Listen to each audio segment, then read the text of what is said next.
Chapter 11. Norman's automaton had finished breaking up the stones and resurfacing the shopkeeper's backyard. Now he smacked the dust from his duro flesh palms and returned to the kitchenette to brew up some tea for his living double. Norman watched his approach through the grimy rear window. He was doing very well now, he thought. There were no more signs of violent temperament now that his circuitry had been appropriately readjusted. He would give the creation a couple of days to redecorate the premises, then, if all seemed sound, get him back on shop work. Although things had got off to a poor start, Norman was certain that the future looked promising, and that he would soon be able to dedicate all his time to his greatest project yet. The scientific shopkeeper grinned lopsidedly and struck up a bit more whistling. He sought about on his shelves for a chocolate bar which was still in date to munch upon. Through the open shop doorway he spied another whistler. Jim Pooley was striding by at a jaunty pace en route to Bob the bookie. Here Jim would lay on one of the most extraordinary and ill-conceived super Yankee accumulators ever recorded in the annals of bookmaking history. Norman gave up his futile search, made a mental observation that when the great day dawned and all his wares were computer-coded, he would have no need to bother with such trifles as actually ordering new stock, and repaired to the kitchenette for a cuppa. Jim Pooley pushed open Bob's armoured glass door and entered the betting shop. As is well known to any follower of the sport of kings, the interior of such establishments vary but by the merest detail, be they based upon some busy thoroughfare in John O'Groats or down a back alley in Penge. The betting shop is always instantly recognisable to be the thing of beauty that it is.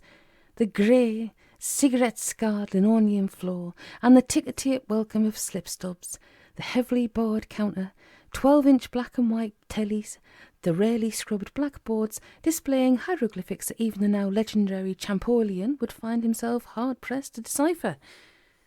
Jim squinted through the blue fog of Havana cigar smoke towards its source. Behind the portcullis, pulling upon his torpedo, sat Bob the bookie. "In for another riding?" the millionaire inquired. Jim smiled and waggled his betting slip. "Today is the day," quoth he. Bob stifled a yawn and rubbed a newly purchased diamond ring upon the lapel of his smoking jacket. The Koh-i-Noor glittered flawlessly in its setting as Jim slid his slip beneath the titanium security bars of the counter-fortress. Bob held the crumpled thing at arm's length and examined it with passing interest. "I've a new pocket calculator," he told Pooley. "Personalised for you by the Cartiers of Paris, no doubt," said Jim. "Wrought in platinum and fashioned into the likeness of a golden calf, your initials in jade." "Something of the sort." "I've no wish to see it, but should it give you some small pleasure, I suppose I owe it to you. Times are, I see, as ever against you." "It is a hard life." "Oh, is it now? To tell you the truth, spending so much of my time as I do in sensual pleasures of unashamed luxury, I rarely have time to notice."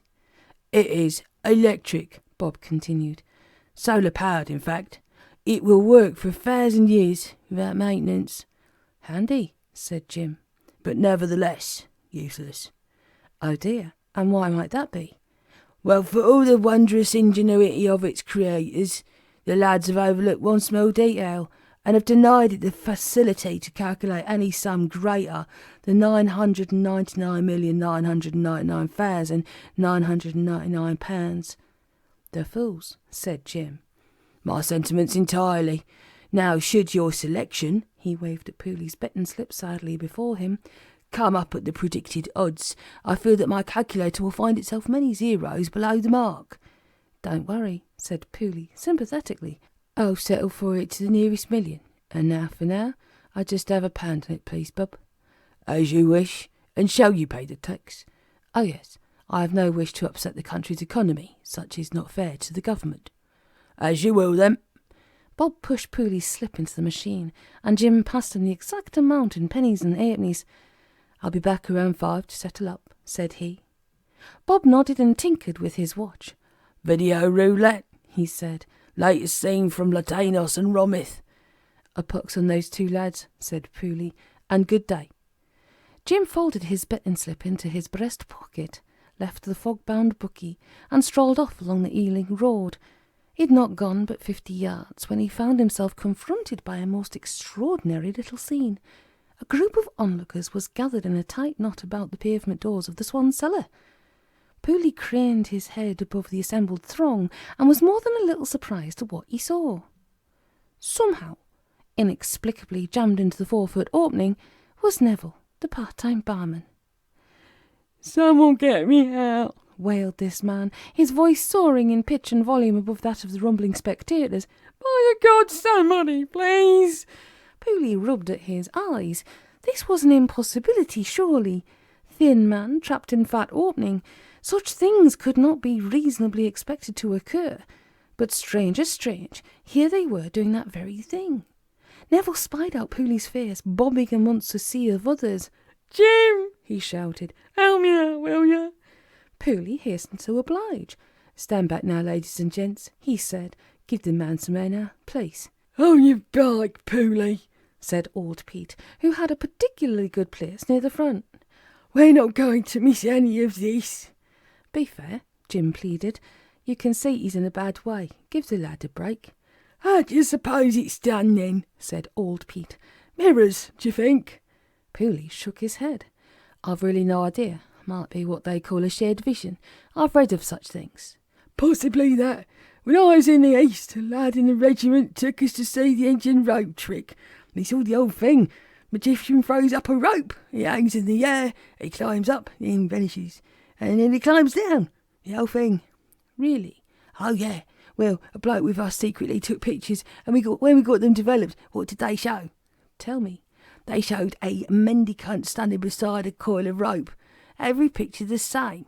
Now what lied, the camera's eye or our own?" Neville, whose face had deepened in colour by several shades during the course of this fascinating conversation, let out a great and terrible scream. "Keep it down, Neville," said old Pete. "Can't you see we're trying to apply ourselves to the situation?" "Oh, so sorry," said the bunged-up barman. "We are doing our best," Pooley assured him. "It is just, well, the situation has some rather unique qualities. Too hasty a decision could result in disaster." "Tell you what," said old Pete. "I'll go through the bar and into the cellar. I'll pull and you push." Pete scuttled away through the saloon bar door. "There," said Pooley. "Help is at hand. Do not worry." "I'm running out of breath," mumbled the barman. "I'll die here in full public gaze. The humiliation, the shame. What a way to go." "Come on now," said Jim, doing his best to usher away the crowd, which now spilled out into the Ealing Road. "Be off about your business, please." He shouted down towards the cellar. "Pete, are you there?" But there was no reply. "Now what's he playing at?" asked Pooley. "I'll slip inside and see if he's all right." Jim slipped into the bar, leaving the mob to close in about the howling barman. He joined old Pete up at the bar. "Took your time, didn't you?" said the ancient. "Losing your grip then, is it? Yeah, have one on the house." He poured Jim a large whisky from the barman's reserve stock. "Cheers," he said. "Down the edge," Pooley replied. "No offence meant, Neville." "So," old Pete continued, "what do you take it to be? Publicity stunt, do you think?" Jim shrugged hugely. "You've got me. I can't see how it works, but he does appear to be wedged in solid."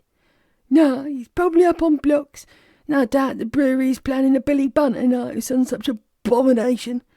"Perish the thought." Jim Pooley crossed himself and tossed back his scotch. "Any more left in that bottle?" he asked. Outside, exciting things were about to happen. Leo Felix, Brentford's Rastafarian used car dealer, had been passing by in his tow truck. Seeing the crowd gathered outside the Swan, the free ale sign had flashed up in his colourful head.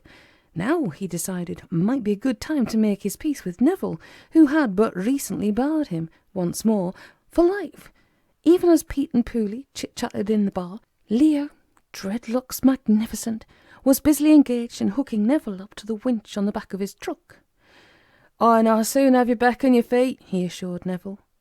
The part-time barman seemed strangely reticent about accepting this particular offer of help, and while the crowd applauded and offered encouragement, he shrieked and wriggled and invoked the aid of his pagan gods.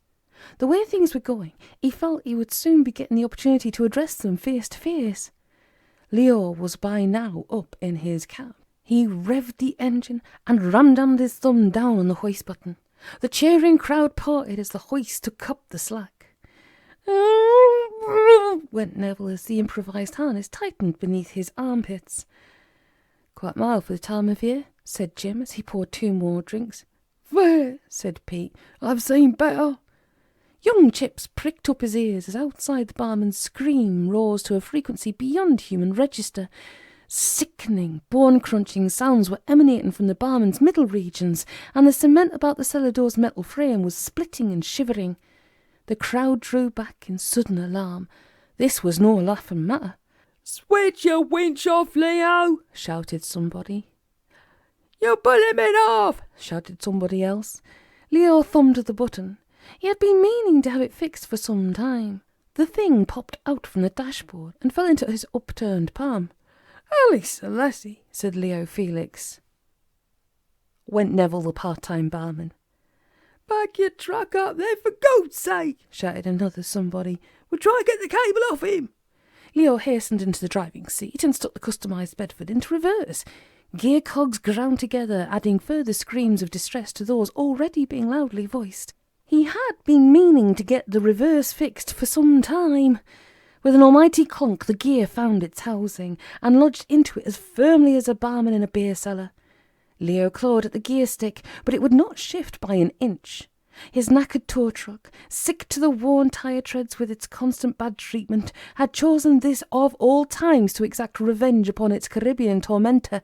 Tearing his keys from the dash, Leo Felix leapt from the cab. The malevolent tow truck rolled relentlessly backwards, bound for the crowd and the struggling barman. As the unstoppable vehicle gathered speed, those free to do so hastily took to their heels. Neville stared up, his good eye starting from its socket. The acrid smell of exhaust fumes filled his brain, and a rear number plate which read NEM1515 began to engulf his world. It looked very much like strawberry jam time for Neville the part-time barman. The truck's engine roared like some beast loosed from the bottomless pit and ground upon its hellish course. With one final despairing gasp, Neville passed from consciousness, which as it happened was quite a shame because he missed the very best bit. As the crowd burst asunder in a screaming, panic-torn explosion, a heroic figure leapt into the fray. He plunged through the mass of fleeing humankind and took up a stance between the comatose barman and the roaring instrument of doom. The feet of this titan were firmly rooted upon the pavement, and his face was a cold mask of determination. His eyes shone with a strange inner light. With a single sudden lunge forward, he grasped the tailgate of the wheel-screeching vehicle and stopped it dead in its tracks. The tyres squealed upon the pavement, raising black clouds of tread. With superhuman effort, Neville's deliverer dragged it up from the ground.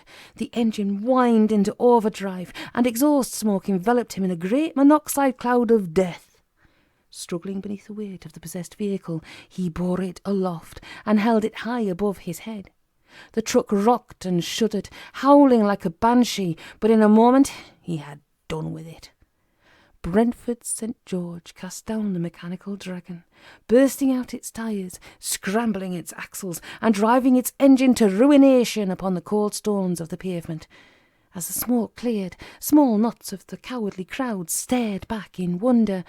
The hero calmly knotted the slackened hoist cable about his hand and tore it from its mountings. He turned slowly towards Neville and, freeing him from his hangman's harness, stooped and carefully drew him up to pavement level, where he laid him gently to rest. Before the crowd could arouse itself from its slack-jawed wonderment, engulf the hero, and raise him shoulder-high, Norman silently turned away from the scene of his glory and strode back to the corner shop.